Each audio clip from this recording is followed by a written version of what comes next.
Assalamualaikum warahmatullahi wabarakatuh. Halo, selamat datang di Ruang Ilmu bersama saya, Baby Adri Khairani.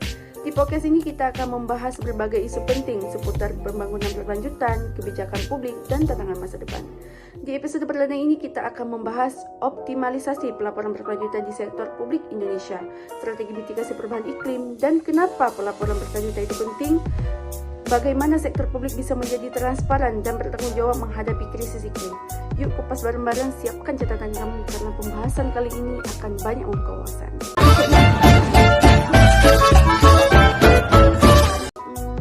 Kira-kira kenapa ya pelaporan berkelanjutan itu penting? Pelaporan berkelanjutan itu penting bukan hanya formalitas. Ini cara kita menunjukkan tanggung jawab terhadap dampak sosial, ekonomi, dan lingkungan dari kebijakan publik. Dalam konteks perubahan iklim, pelaporan ini bisa jadi alat kontrol dan evaluasi apakah pemerintah benar-benar bertindak atau hanya sekedar janji. Di Indonesia, pelaporan berkelanjutan di sektor publik masih terbatas. Banyak institusi belum punya sistem pelaporan yang terintegritas. Belum lagi kurangnya SDM yang paham tentang ESG, yaitu Environmental Social Governance, dan kurangnya keterbukaan data. Nah, kira-kira apa saja ya yang bisa dilakukan? Yang pertama adalah regulasi yang lebih tegas dan terstandar, misalnya mewajibkan pelaporan berkelanjutan tahunan. Yang kedua, peningkatan kapasitas SDM. Pelatihan tentang keberlanjutan pelaporan berbasis indikator ESG. Yang ketiga adalah penggunaan teknologi digital, sistem pelaporan online yang transparan dan bisa diakses publik. Yang terakhir adalah kolaborasi lintas sektor, termasuk kerjasama dengan LSM dan lembaga akademik. Indonesian Youth SDGs Summit 2023 Universitas Pakri. Saya juga ingin mengingatkan bahwa kita hanya memiliki 7 tahun lagi waktu yang tersisa untuk mencapai Zero Goals pada tujuan pembangunan berkelanjutan. Di waktu yang relatif singkat ini diperlukan keterlibatan dan kerjasama multi pihak untuk mencapai target-target SDGs, khususnya keterlibatan anak-anak muda yang memegang peranan penting untuk mencapai target SDGs. Dari 17 tujuan pembangunan berkelanjutan, isu lingkungan menjadi isu yang cukup sentral, termasuk diantaranya isu terkait perubahan iklim dan ekosistem daratan.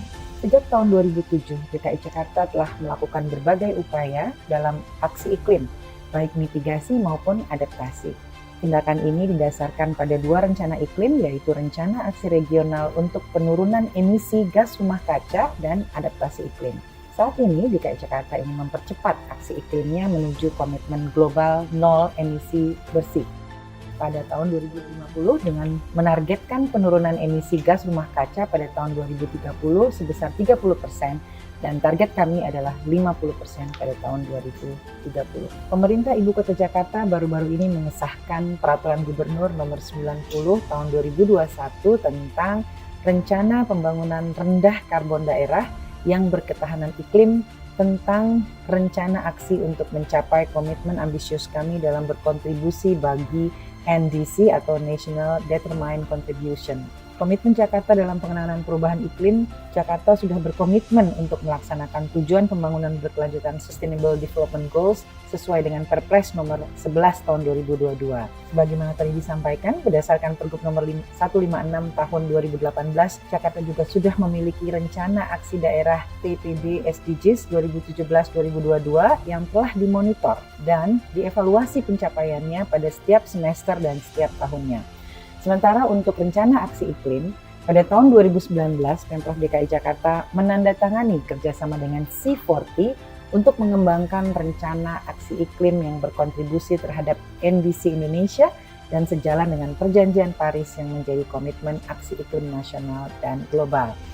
Jakarta juga mengembangkan Climate Action Plan atau CAP sebagai dokumen strategis yang menetapkan basis bukti yang digunakan untuk mengembangkan target iklim spesifik Jakarta serta aksi strategis untuk mencapainya. Dan implementasinya antara sekarang dan 2030 menuju rendahnya pengembangan karbon pada tahun 2050. Selain itu, Jakarta juga menyusun dokumen strategi Provinsi DKI Jakarta untuk percepatan pencapaian target penurunan emisi gas rumah kaca yang inklusif dan partisipatif yang disebut sebagai Ikhtiar Jakarta atau Promise of Jakarta. Sebagai bentuk komitmen dalam penanganan krisis iklim dan penurunan gas emisi rumah kaca, Provinsi DKI Jakarta menjadi provinsi pertama di Indonesia yang memiliki rencana pembangunan rendah karbon daerah atau RPRKD untuk tahun 2021 sampai 2050 yang tercantum dalam Pergub nomor 90 tahun 2021. Dalam dokumen tersebut telah tercantum aksi mitigasi adaptasi perubahan iklim. RPRKD memiliki 2 skenario mitigasi dalam upaya penurunan emisi GRK, yaitu skenario 30% dan 50% yang bisa kita sebut secara ambisius, yang disampai pada tahun 2030 serta net zero emission pada tahun 2050. Dalam rangka meningkatkan kemampuan adaptasi perubahan iklim, Jakarta menargetkan tidak adanya wilayah yang termasuk sebagai kategori area sangat rentan dan rentan bencana perubahan iklim pada tahun 2030. Selanjutnya, Jakarta juga menghadapi berbagai isu terkait ekosistem daratan. Yang pertama tentunya adalah minimnya ruang terbuka hijau dan degradasi lingkungan yang telah mengakibatkan menurunnya kualitas lingkungan hidup yang ada, yang menjadi indikator penting untuk pencapaian SDGs di tujuan 14. Ruang terbuka hijau yang berkualitas merupakan salah satu bentuk pembangunan berkelanjutan yang berperan dalam menyeimbangkan masifnya kegiatan pembangunan infrastruktur, kawasan terbangun, dan aktivitas manusia di perkotaan.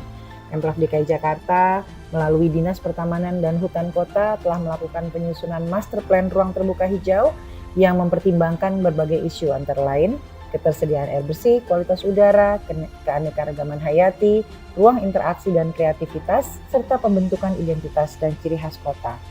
RTH Perkotaan memiliki peran yang sangat penting bagi keberlanjutan kota, diantaranya sebagai menjaga kualitas air dan daur hidrologis, penyedia oksigen, serta memperbaiki iklim makro seperti penanaman pepohonan, serta menjaga kelestarian tanah dan ekosistem, mengurangi pencemaran lingkungan baik tanah, air maupun udara, sebagai area aktivitas warga untuk berekreasi, melakukan penelitian dan pendidikan, dan juga perlindungan keanekaragaman hayati, serta pembentuk keserasian lingkungan kota. Pembangunan RTH ini juga termasuk bentuk aksi mitigasi perubahan iklim.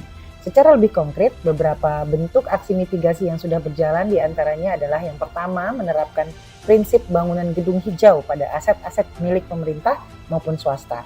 Berikutnya adalah pengelolaan sampah melalui 3R dan bank sampah, pengomposan biokonversi maggot, kemudian penggunaan PLTS atap, mendorong penggunaan transportasi umum, penggunaan lampu hemat energi seperti LED, penambahan pohon untuk menambah area serapan air hujan, dan kegiatan-kegiatan lainnya. Terkait dengan bentuk aksi adaptasi iklim, usaha yang kami lakukan diantaranya mendorong pertanian perkotaan atau urban farming, meningkatkan sistem kewaspadaan dini terhadap penyakit akibat perubahan iklim, peningkatan edukasi perilaku hidup bersih sehat atau PHBS, pemanfaatan tempat pemanenan air hujan, dan melakukan pendampingan terhadap warga kampung nelayan. Berbagai bentuk aksi mitigasi dan adaptasi tentu juga memerlukan keterlibatan dari anak-anak muda. Dimulai dari hal-hal kecil seperti membiasakan untuk menggunakan transportasi publik, menggunakan sepeda, ataupun jalur pedestrian yang ada.